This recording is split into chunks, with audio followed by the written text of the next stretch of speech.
দর্শক, এ বিষয়ে বিস্তারিত আলোচনার জন্য ভার্চুয়ালি যুক্ত হচ্ছেন Bangladesh garments buying house association BGB এর সভাপতি মোফাজ্জল হোসেন পাভেল। জনাব মোফাজ্জল, আপনাকে স্বাগত জানাচ্ছি এ সময় বাণিজ্যে। শুরুতে আমি জানতে চাই, সেটি হচ্ছে দুটি নিউজ আমরা দেখলাম, সেটির প্রেক্ষিতে যদি বলা চলে যে ইউরোপীয় ইউনিয়নের যারা বায়ার রয়েছে তারা বাংলাদেশে রাজনৈতিক সংকটের কারণে কিংবা অনিরাপত্তা, যেটাই বলি নিরাপত্তাহীনতার কারণে ভিজিট বন্ধ করেছে কারখানাগুলোতে। সেক্ষেত্রে আপনাদের ওপিনিয়ন কি? আমরা আসলে আমাদের পক্ষ থেকে আমরা খুবই উদ্বিগ্ন, কারণ বাংলাদেশের যেই নিরাপত্তাহীনতার জন্য যে বাংলাদেশের যে ফ্যাক্টরিগুলো বন্ধ হয়ে যাচ্ছে এবং প্রতিনিয়ত যে কাজ করার যে অনিশ্চয়তা, সেটা বায়ারদেরকে খুবই উদ্বিগ্ন করছেন। এই কারণে আমাদের বিভিন্ন ব্র্যান্ড রিটেলাররা কিন্তু বিজনেস বাংলাদেশ মুভ করে আমাদের কম্পিটিটিভ কান্ট্রি থেকে কিন্তু মুভ করছেন। সো এটা খুবই উদ্বিগ্ন বিষয়। সেক্ষেত্রে বলা চলে যে তৈরি পোশাক খাতে আরএমজিতে কী ধরনের প্রভাব পড়ছে, কিংবা বায়ারদের মনে কী ধরনের নেগেটিভ কোনো ইমেজ পড়ছে কিনা, কি মনে করছেন? হ্যাঁ, আমি আসলে এই এই মুহূর্তে আমাদের বাংলাদেশের নিরাপত্তার অবস্থা টোটাল সিচুয়েশনে যদি আমরা ইমপ্রুভমেন্ট করতে না পারি, আমাদের গার্মেন্টস মালিকদেরকে যদি আমরা নিরাপত্তা নিশ্চয়তা দিতে না পারি, আমাদের যারা কাজ করছেন শ্রমিক ভাইদের এবং কর্মকর্তা কর্মচারীদেরকে যদি নিরাপত্তা নিশ্চয়তা দিতে না পারি, তাহলে কিন্তু কেউ আসলে এইখানে এসে আসলে কাজ করার মতো ওই স্পিরিটটা কিন্তু থাকছে না।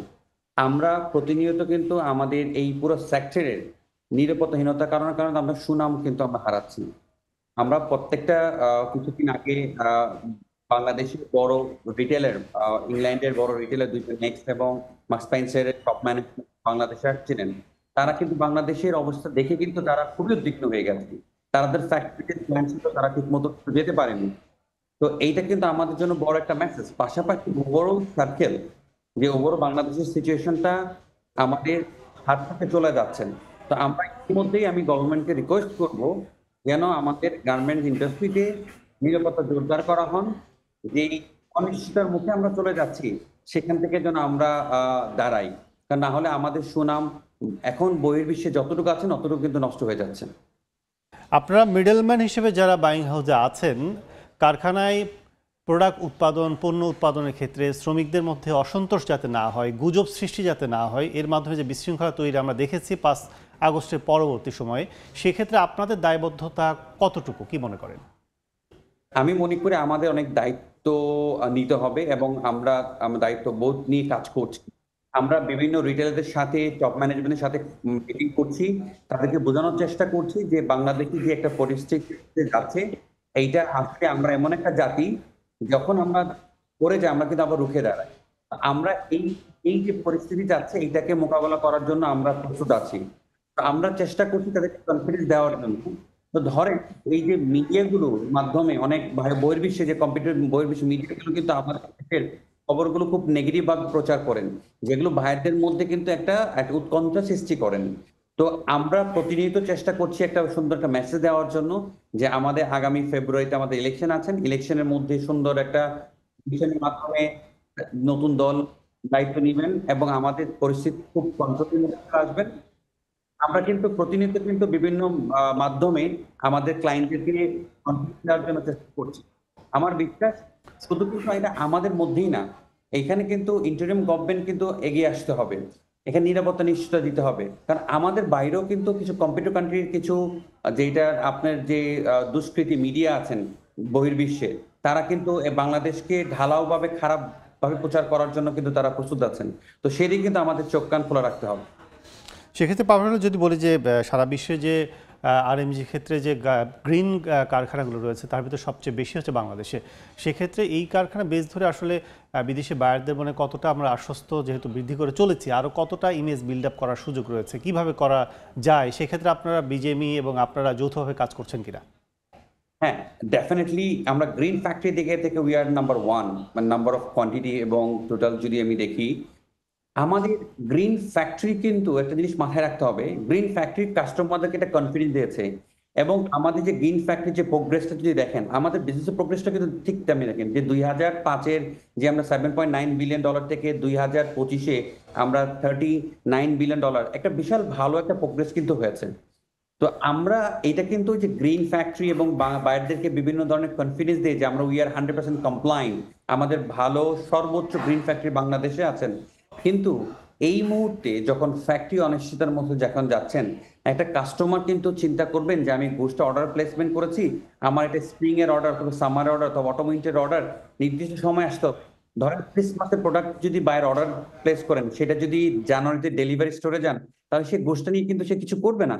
It doesn't matter if that goods is coming from the green factory, কারণ এটা তার নির্দিষ্ট সময়ের মধ্যে পৌঁছাতে হবে। গ্রিন ফ্যাক্টরি কিন্তু বায়ারকে কনফিডেন্স দিচ্ছে না যে গুডসটা অন টাইমে যাচ্ছে। এখন নিরাপত্তার বিষয় যেটা আছে, এই নিরাপত্তার বিষয়টা আমাদেরকে নিশ্চয়তা করতে হবে যেন আমার ফ্যাক্টরি একটা ইন্টারাপশনের মাধ্যমে না গিয়ে যেন সুন্দরভাবে কন্টিনিউশন যেন ফ্যাক্টরিগুলো চলেন এবং নির্দিষ্ট সময় নির্দিষ্ট কোয়ালিটি করতে পারেন। আমাদের গ্রিন ফ্যাক্টরির পাশাপাশি যেমন আমরা কমপ্লায়েন্স নিশ্চয়তা দিচ্ছি, ঠিক তেমনি পাশাপাশি কারখানা খোলা রাখার নিশ্চয়তা আমাদেরকে দিতে হবে। একটা বিষয় সেটা হচ্ছে যে ইউরোপীয় ইউনিয়নে আমাদের 13% প্রায় তৈরি পোশাক রপ্তানি বেড়েছে। সেক্ষেত্রে আবার বিজিএমইর দাবি যে প্রতি ইউনিটে বলা চলে যে 2% দাম কমেছে। সেক্ষেত্রে দাম কমার ব্যাপারে কি মনে করেন আপনারা, কমছে কেন? আমরা দেখেন আসলে এটা কিন্তু প্রাইস যে দাম কমা বাড়া এটা ডিপেন্ড করতেছে কিন্তু আমার টোটাল ওভারঅল ডিমান্ডের উপরে। আপনি যখন দেখছেন আমাদের বাংলাদেশ থেকে যখন অর্ডার কমে গেছেন, আপনি দেখেছেন যে আমাদের ফ্যাক্টরি প্রায় 250 ফ্যাক্টরিজ প্লাস কিন্তু আমাদের ফ্যাক্টরি বন্ধ হয়ে গেছে গত 1 বছরে। আমাদের অর্ডারের কিন্তু ডিক্লাইনের দিকে। যখন অর্ডারগুলো ডিক্লাইন দিক থেকে তখন আসলে আমাদের যে বাংলাদেশের অর্ডার করার ক্যাপাসিটি, এই ক্যাপাসিটি যখন অনুযায়ী যখন অর্ডার ফ্লো থাকে না, অটোমেটিক্যালি কিন্তু আমাদের যে ফ্যাক্টরি ম্যানুফ্যাকচার গুলো কিন্তু প্রাইস গুলো ডাউন করে দিয়ে অর্ডারগুলো নেওয়ার চেষ্টা করে। যখন দেখছেন বায়াররা যে আমার ফ্যাক্টরি বিভিন্ন বাইং অফিস গুলো কিন্তু যখন ফ্যাক্টরি গুলো যখন কম দামে অর্ডার গুলো নিচ্ছেন, তখন বায়াররা কিন্তু automatically they get advantage of to reduce the prices. So আসলে এখানে আমরা কিন্তু এখন পর্যন্ত একটা প্রাইস ডিফারেন্স আসতে পারিনি। আমরা অনেক সাথে কাজ করছি, কথা বলছি, কিন্তু এখনো কিন্তু একটা সিস্টেম লাইন আসতে পারিনি। তো আমরা বিজিএম এর সাথে বিকিএম এর সাথে কথা বলছি যে কিভাবে আমরা একটা প্রাইস স্ট্রাকচারের মধ্যে আসতে পারি যে আমাদের ডিমান্ড সাইকেলটা যদি পড়েও যায় যেন আমরা একটা নির্দিষ্ট লাইনের নিচে যেন না আসি। তো ওভারঅল এটা কিন্তু আমরা নিজেরাই দায়ী এই প্রাইসটাকে ডাউন করার জন্য। কারণ আমাদের যখন একটু অর্ডারটা স্লো করেন তখন আমরা কিন্তু খুব কম প্রাইস অর্ডার নিচ্ছি এবং বাইরে চিন্তা করছে আমি কম প্রাইসে পাচ্ছি, তো while should be giving the more prices. So এই জায়গাগুলো কিন্তু আমরা একসাথে কাজ না করলে কিন্তু আমরা এখান থেকে বের আসতে পারবো না। আমরা আলোচনার শেষ পর্যায়ে, অনেক অনেক ধন্যবাদ আমাদের সাথে যুক্ত হওয়ার জন্য। ওকে, আপনাকে ধন্যবাদ। দর্শক, আলোচনা করছিলাম গার্মেন্টস খাতে সাম্প্রতিক রাজনৈতিক অস্থিরতার যে প্রভাব, সে বিষয়ে বিস্তারিত আলোচনার জন্য আমাদের সাথে যুক্ত ছিলেন garments buying house association BGB এর সভাপতি মোফাজ্জল হোসেন পাভেল।